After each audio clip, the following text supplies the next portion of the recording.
हज़रत सरदार अहमद शाह कह रहे हैं, यानी पेशन गोई कर रहे हैं।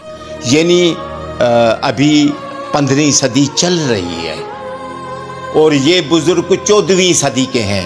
ये बुज़ुर्ग, ये उनका शेर 14वीं सदी में उन्होंने कहा है। ये शेर आज का नहीं है, ये शेर 14वीं सदी के शायर सरदार अहमद शाह का है कि 15वीं सदी में जो चीज़ें हो रही हैं उसका नक्शा खींच रहे हैं। 15वीं सदी में पैदा होंगे हज़रत किबला हारून, ख़जाना सब जमा होगा, काफ अखर से कारून, खुदा की दावा करेंगे, कौन करेगा? फे अखर से फिरौन, मरी विंदो मरून अहमद शाह असांजो महदी ईंदो मुल्क में।